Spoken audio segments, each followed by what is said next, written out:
Hey everyone, so in this video I'm going to be going over the updated war wheel, but before I get into it, don't forget to like and subscribe to my channel for more content. So the first addition to the war wheel is Wayland, and I think he's a brilliant toon to have as a war reward. He's someone I definitely want, especially because I think I could use him on attack against some of those fast rushing defense teams. I think it would be nice to use him because it would almost be like an auto attack team. So if I'm kind of busy, then I can still use a team and try to defeat the enemy. Now, I might not always be successful, but it's better than what I currently have. What I like about him is that he's a payback toon, and I did a video explaining how you can use a payback toon on attack against turn 1 rushing defense teams. His rush does a decent amount of damage at 700%. He also recovers from heal reduction, and then he gains some bonus HP. Now, Wayland I think is a pretty interesting payback toon. I think Negan is a bit better, but at the same time I think Wayland definitely has his uses, and in my case being free to play, any chance that I have of getting him is a great opportunity. I've been trying to pull him from the Faction Assault Falcon tokens and have been unsuccessful. I'm not completely sold on his active skill, only because bonus HP doesn't block things like burn, bleed, or maim, which goes directly against the toon's HP. It does slow down the match a bit for the animation, but other than that, I don't think it's that impressive. I do like Wayland's weapon, 30% defense, the HP, and then when being attacked, a 50% chance to cause 750 burn damage for 2 turns to the enemy. I think that's actually quite high, and it's been able to kill some of my toons before. The next toon on the wheel is Ivy, and I think she's kind of an interesting toon because she used to be in the museum for, I think it was 100 comic books, which was quite high. Her specialist skill, I don't really like it. Lifesteal has never been very impactful on the game in my opinion. Her rush, deal 3 attacks of 150% damage to 1 enemy, and up to 3 teammates get plus 75 crit and 60% defense for 3 turns. She screams to me a survival road toon to use against walkers basically because of the crit and then the multiple attacks. Her attack stat isn't that high, so I don't think that she can really be used in raiding or warring, for example, or even onslaught.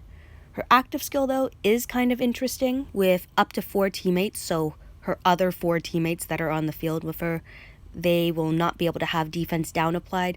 That's more of a defensive toon's trait, so that would be effective. It's kind of like having Stonewall on a weapon, but this being an active skill, it could be quite effective on a defensive team if she's able to use it, but it being a turn 2 active skill, it's a little more iffy on if that happens. You would need to have a Mercer lead, in my opinion. So I would just run her in survival road, as I mentioned, against zombies, or walkers, sorry, because you can give her a double attack weapon with crit, and when she rushes, she will probably get quite a few headshots and will also provide a lot of crit chance to the other toons on your team. Now, the next interesting toon on the wheel is Elle. Elle is an amazing toon. She is the second best bide toon out there, so considering there's only 3 bide toons, she's right in the middle. Her rush is pretty unique because it's able to remove focus from up to 3 enemies, and then those enemies are taunted for 2 turns, while she is elusive, meaning she won't give away any AP to the enemy, and anyone she ends up rushing, they are forced to taunt her no matter what.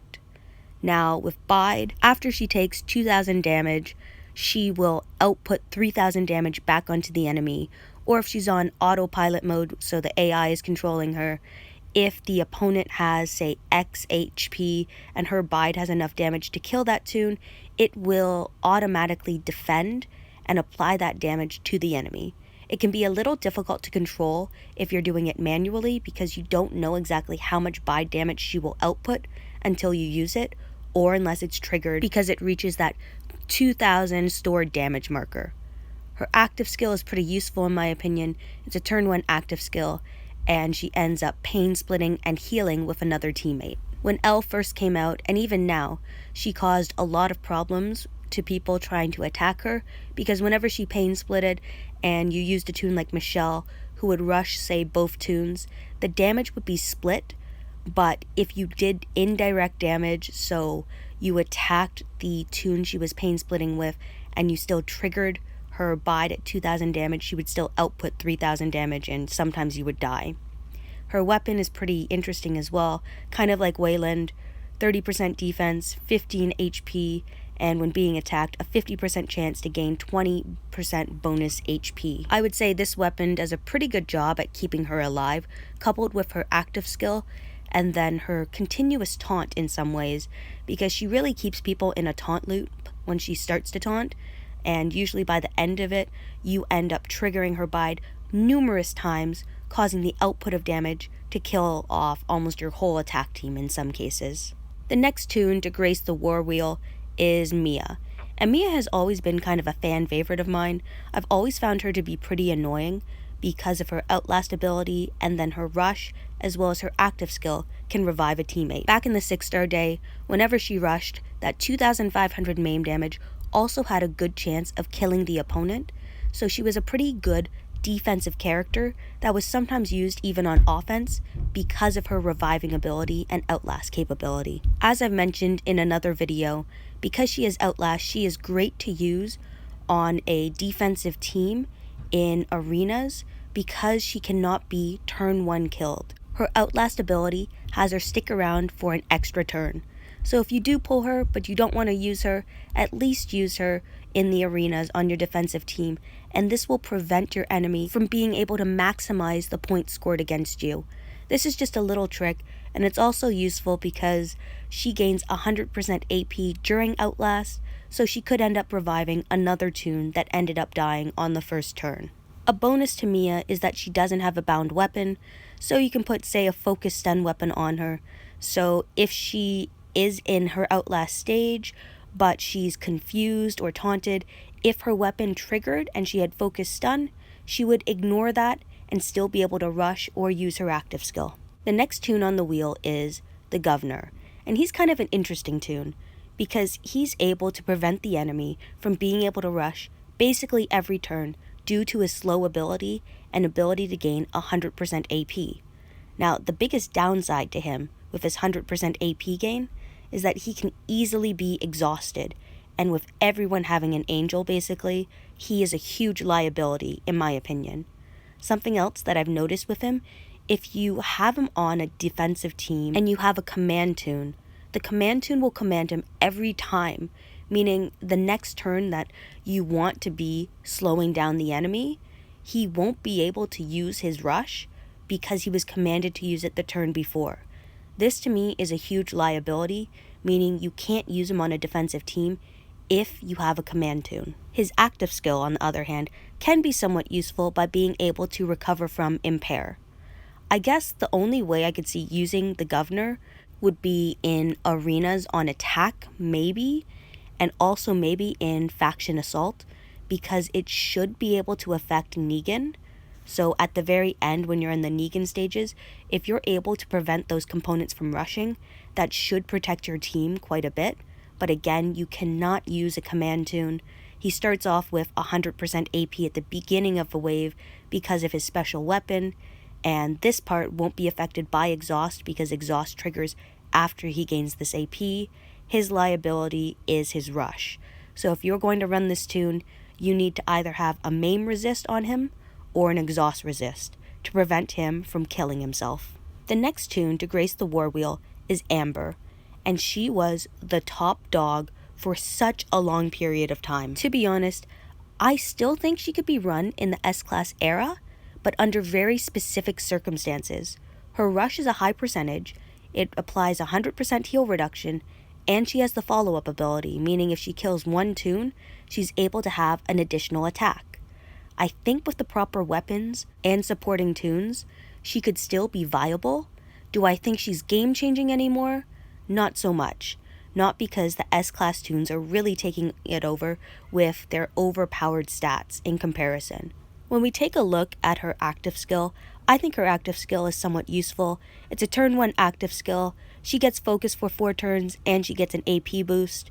So again, a little susceptible to someone like Angel because she doesn't have a lot of HP to begin with. And Angel's 500 exhaust and this 50% AP gain would be 2,500 maim damage, which in this case would actually kill Amber based on the amount of HP she has as a maxed out toon, veteran rings and all. This means you're going to have some sort of HP on her, either on her weapon, on mods, on someone else's weapon that boosts HP, on the leader, or just something to help her, because otherwise she could die right away. I remember her weapon being one of her most powerful assets because of his bonus attack plus 150% attack when attacking enemies with less than 50% of their HP.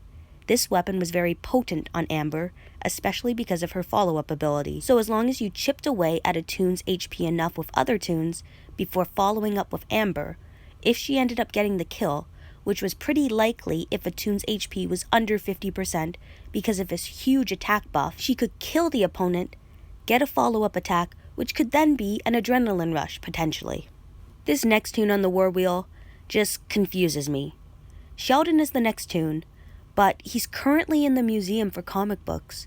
This to me is a huge oversight, and for anyone who ended up getting him through comic books, I feel sorry for you, because now he's just out there on this war wheel, and I think he was like 50 comic books or something, which is extremely high for a toon that you could pull with war tokens. Now Sheldon's an interesting toon. His rush, up to 3 enemies get 700 bleed damage for 5 turns, and up to 3 enemies get confused for 2 turns. This rush seems pretty good to me. It applies a high amount of bleed damage, and it also applies that confuse ability, so unless the toon is focused, or if they're a toon like Steve, for example, who can recover from confuse on their weapon, Sheldon becomes a pretty viable bleed toon.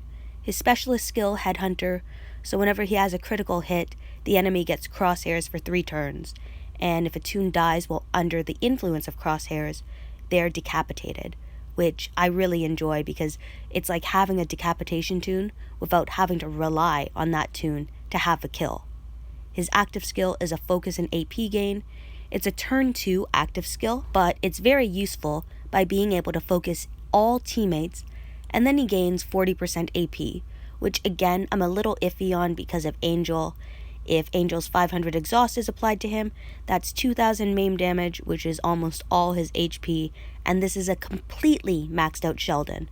So again, maim resist or exhaust resist, or a way to get more HP on him.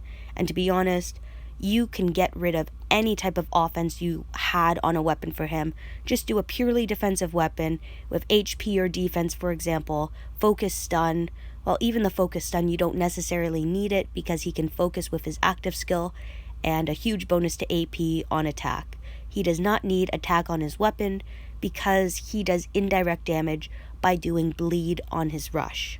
To be honest, this is the type of toon that you could give a 4th slot option of like plus 12% HP to a line of teammates, and then for his 3rd stat, it could be stun so that if anyone attacks him, they're stunned, but it doesn't have to be that focus stun just because he has that ability incorporated into him. The last toon on this war wheel is Elena, and I'm iffy on her only because she's been in a lot of choice boxes recently for only like $10, so it's going to make the people who ended up buying her feel less inclined to pull on this wheel if they're possibly going to get a 2nd or 3rd Elena. Now don't get me wrong, I think Elena is a brilliant bleed toon. I really enjoy her. Her lacerator ability is right up my alley. Her rush deal 400 bleed damage for 3 turns to 1 enemy and all adjacent enemies. Those enemies also get 100% heal reduction for 3 turns. So as long as she rushes on the center toon, she's applying a fair amount of bleed damage to everyone that could then be lacerated by her later. And there's also that 100% heal reduction, so that they can't recover any HP during that time. This is the type of toon that I would run behind a Wangfa lead, because Wangfa is able to bleed out the enemy. His leadership skill is crosshairs, which can also decapitate the enemy permanently. I think she would just work really well with Wangfa, while Zhai Fang, who's in the League store, works really well with Rolito. Elena also has an interesting active skill. It's a turn 1 skill, and I like these turn 1 active skills.